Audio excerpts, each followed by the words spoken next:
Brooklyn has the most flexibility in the league and one of its worst rosters, so how do you actually build this thing? Because a rebuild this early can go three very different directions, and the wrong one wastes years and picks. Let me lay out the realistic scenarios and the path I'd run. Here's the plan. 3 realistic paths. Scenario A, full patience and develop. Scenario B, be the asset bank. Scenario C, swing big for a star. For each, the cost, the payoff, and the risk. Then my verdict on the smartest build for a team this early in a teardown. The roster facts are verified. The scenarios are my projections. Let's build. This is Game is Culture.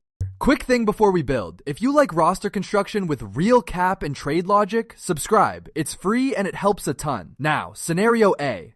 Scenario A, patience and develop. The classic rebuild path. Sign only short, cheap veterans, keep every pick, and pour minutes into the young core. The wave of rookies who already played real roles this year. You stay bad on purpose, chase a top pick in a loaded draft, and bet that 1 or 2 of your kids pop into real players. It's slow, it's patient, and historically, it's how most great rebuilds actually start. What it gets them is the highest ceiling, a shot at the kind of franchise centerpiece you can only get at the very top of a draft, plus a fully intact war chest. The cost is time and pain, another 20-win season and the fan base's patience. The risk is that development isn't guaranteed, kids can stall, but for a team with this much young talent and this little pressure, patience is a feature, not a bug.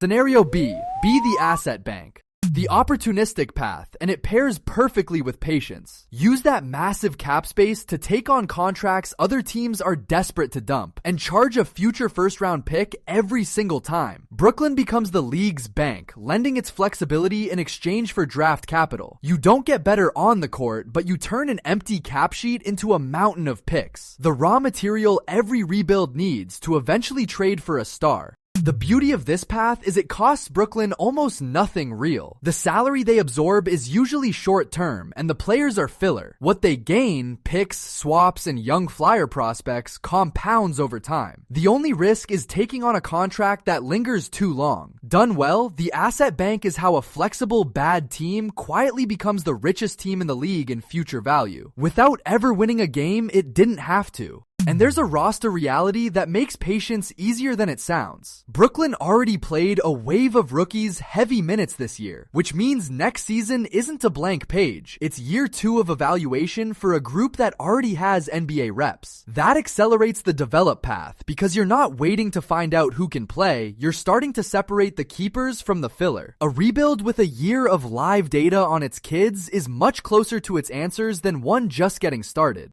And the asset bank path has a quiet second benefit beyond picks. When you absorb other teams' salary dumps, you sometimes get a useful young player or a second-round flyer thrown in to sweeten the deal. So the bank doesn't just collect picks, it occasionally lands a hidden gem, a change of scenery player who blossoms with real minutes Brooklyn can actually offer. For a team starved of talent, every salary dump is also a lottery ticket on an overlooked prospect. Scenario C, swing for a star. The aggressive path. If a disgruntled star forces his way onto the market, Brooklyn is uniquely positioned to win the bidding because they have the picks, the young players, and the cap space to construct an offer no one else can match. This is the move that fast forwards everything, turning a 20-win rebuild into a team with a real centerpiece overnight. It's the entire reason you hoard assets in the first place, to strike when a star becomes available. Quick halftime note, if you want the verdict on every team's best path, subscribe, it's free. Now let's put the 3 side by side.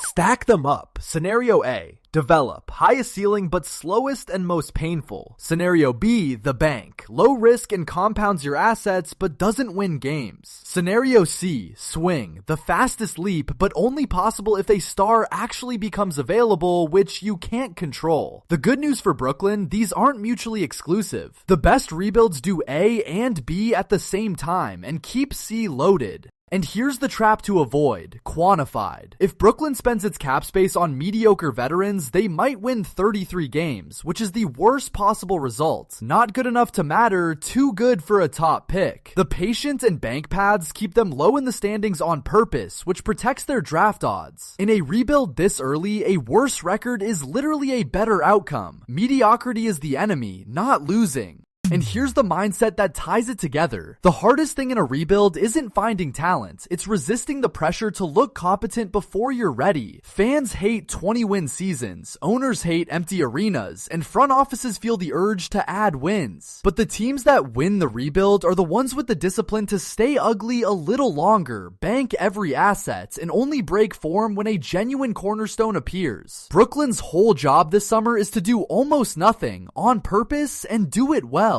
The verdict.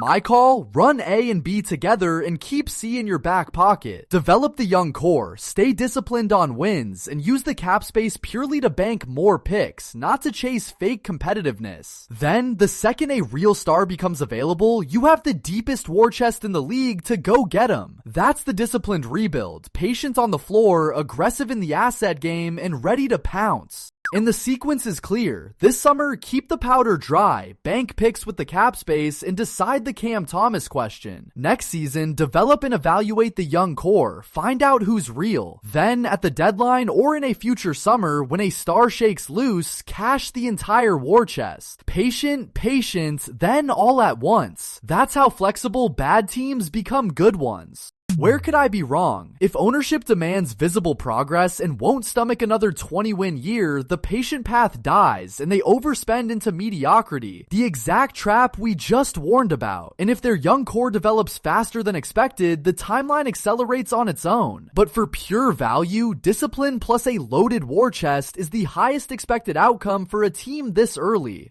So that's the full picture for Brooklyn. Develop, bank assets, or swing for a star. 3 very different real paths for the most flexible team in the entire league. Which one would you run? That wraps the nets. Drop your build below, and we are so close to 1,000 subs, so subscribe to stay up to date.